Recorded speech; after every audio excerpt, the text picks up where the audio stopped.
Soy Marta García Ayer y esto es La España del Futuro, una iniciativa del Foro de Marcas Renombradas Españolas y Crédito y Caución. Y vamos a conversar con líderes de las empresas españolas para analizar con ellos los retos a los que se enfrentan y a los que nos enfrentamos como país. Hablaremos de pasado, presente y futuro.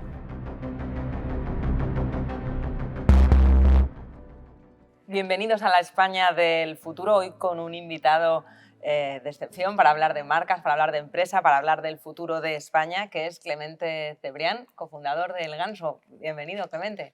Muchas gracias. Un placer estar contigo para recorrer tu trayectoria, la del Ganso, y también ver en qué situación encontramos la economía española y el futuro que nos espera. Cuéntanos, ¿cómo empezaste en el Ganso y sobre todo, ¿te imaginabas haciendo algo diferente a montar una empresa como el Ganso? Porque empezaste muy jovencito con este proyecto. Sí, lo montamos mi hermano Álvaro y yo. El Ganso como tal lo creamos en el año 2004 y la primera tienda la abrimos en el año 2006 y todo surgió un poco por necesidad, o sea, porque vimos nosotros que había una oportunidad en la ropa que utilizábamos nosotros de entre un tipo de marcas y otras, que había un nicho de mercado.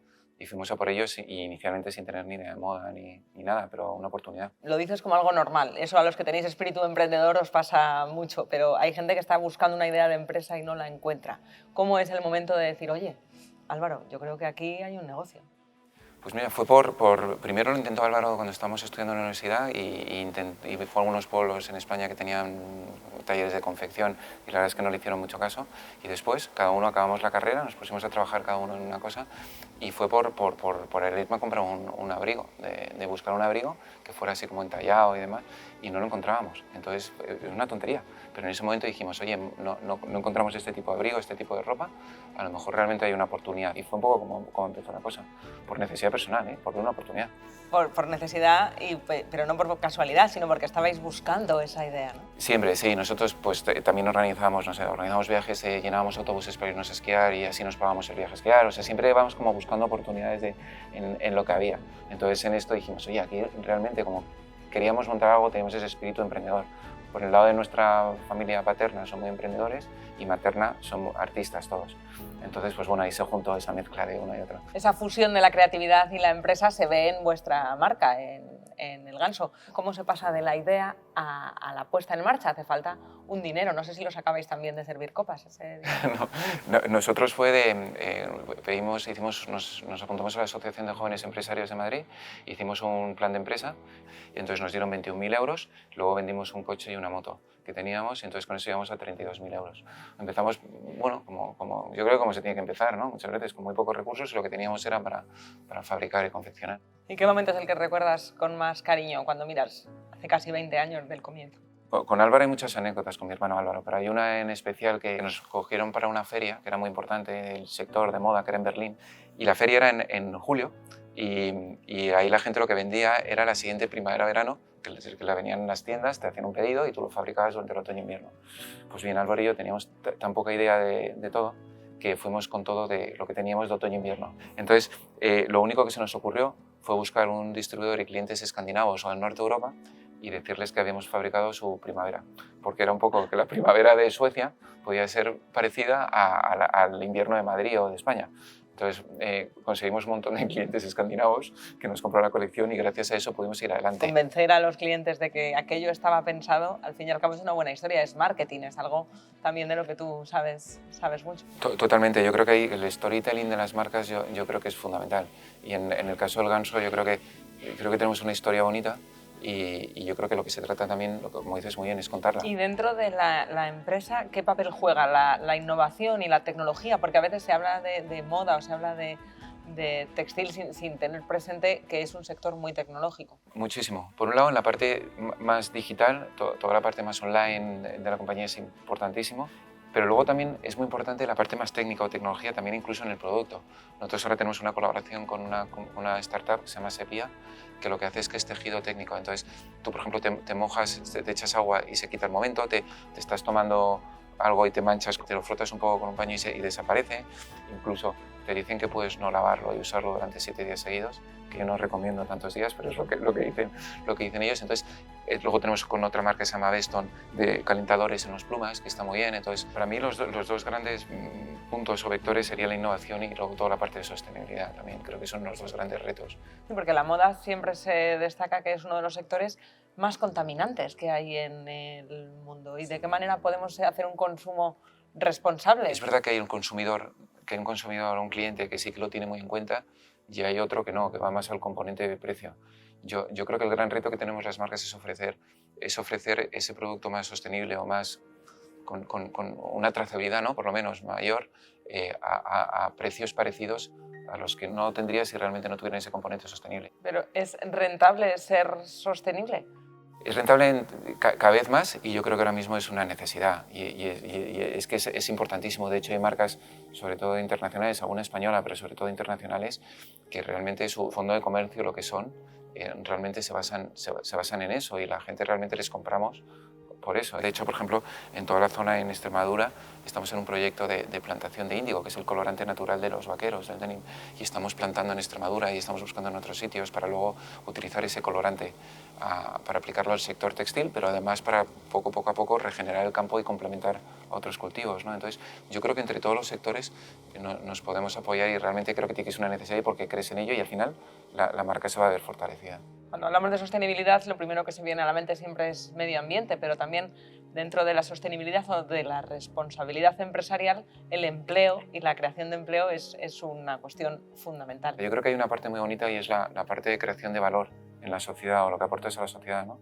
Y la parte de empleo, por supuesto, creo que es la primera, ¿no? Y creo que tiene que ser la razón por la que montas algo. O sea, para mí el que haya gente que vive del ganso y que monta su vida a partir de una idea, algo que nosotros hemos creado, para mí eso es muy bonito, para mí es precioso. De hecho, hay gente que lleva en el ganso hasta 16, 17 años y que han desarrollado toda su vida ahí.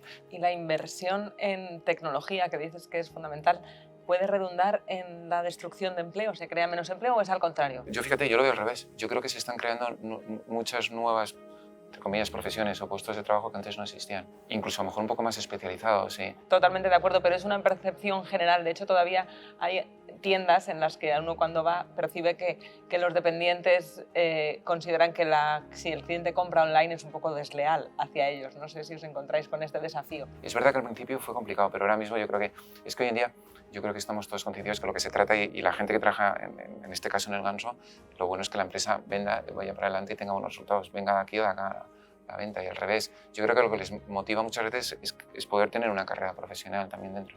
Entiendo que todos hemos aprendido mucho de la vida y de la gestión en la pandemia, pero ¿qué es lo que habéis cambiado en el ganso? ¿Qué es lo que habéis aprendido que creéis que va a permanecer de lo que hemos vivido en estos meses, años tan complicados?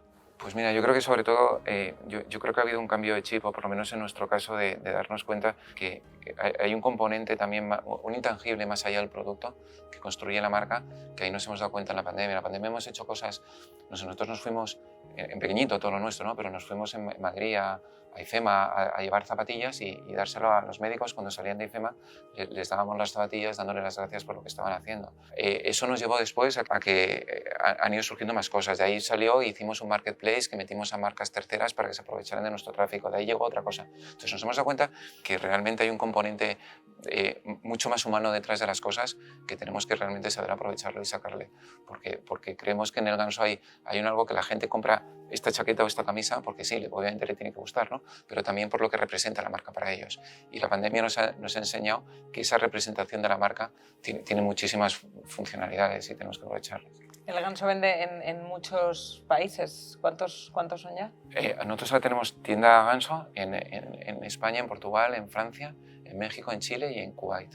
Por ser una marca española, ¿eso crees que suma al proyecto o a la gente le da igual? Suma muchísimo, pero muchísimo, ¿eh? De hecho, tiene mucha gracia, tenemos tienda en París, por ejemplo, o en México, y la gente cuando pasa por delante de una tienda, muchísima gente nos manda las fotos, las cuelga, te manda... tienen sensación como o sea, nos relacionan mucho con marca española. La verdad es que siempre nos hemos enorgullecido mucho de eso. Y además del ganso, estás en otros proyectos, las aceleradoras de startups que habéis puesto en marcha te permite también una ventana al tejido empresarial muy interesante de la economía española ahora mismo. ¿En qué situación ves la economía? ¿Cómo crees que se presenta en los próximos meses? A mí lo que me da cierta pena es que creo que en el ambiente hay como un pozo de pesimismo enorme, pero yo también creo que hace falta un poco más de esperanza o de optimismo en la situación. Creo que hay cosas que es complicada, pero realmente si no lo sacamos entre todos esto adelante, cada vez va a ir peor, ¿no? Entonces, yo tengo mucha esperanza en la empresa privada, en la acción de los ciudadanos, en lo que hace la gente, y creo que entre todos se puede salir de esto. Creo que en el caso concreto de España, creo que tenemos muchas cosas buenas que podemos sacarle muchísimo más jugo, mucho más provecho y construir mucho más valor.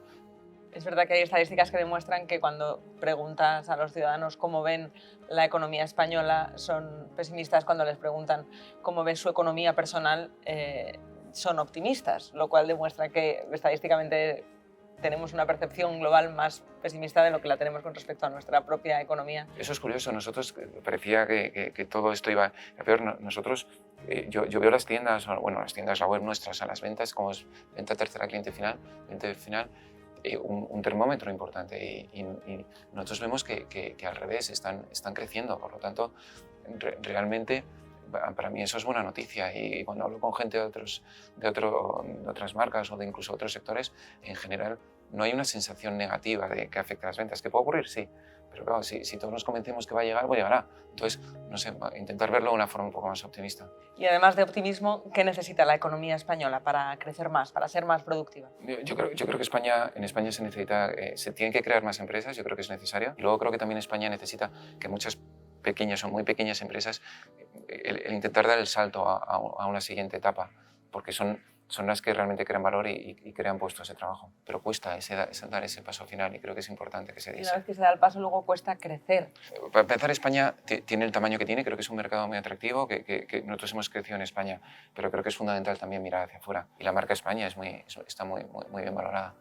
¿Y para las startups es España un buen caldo donde cultivarse? Creo que muchas veces se nos llena la boca hablando de emprendimiento, la palabra emprendimiento, pero luego a la hora de la verdad yo creo que todavía nos falta dar ese paso y creo que tiene que ser un poco más apoyado también. Danos algún ejemplo de cuál podrían ser esas facilidades. Pues mira, yo creo que falta mucho apoyo en la parte fiscal y creo por otro lado que a la hora de abrir, si quieres abrir algo en calle o un punto de venta o tener oficina, en la parte también de licencias creo que cada vez deberíamos ser mucho más flexibles. Y luego en la parte de la contratación, si es que lo que quieren la gente cuando tienes una compañía lo que quieres es contratar, si es que lo que quieres es crear valor. Sé que cuando empezasteis una de las cosas que más ilusión nos hacía a tu hermano y a ti era ir por la calle y de repente ver a algún desconocido que llevaba la ropa que habéis creado vosotros. ¿Cuál sería la ilusión para el futuro? Yo antes me movía en Vespa siempre por Madrid y yo me estrellé contra, o sea, eso es real, me estrellé contra un árbol el primer día que vi a un tío cruzando la calle con una bolsa de ganso. O sea, me estrellé, me quedé tan flipado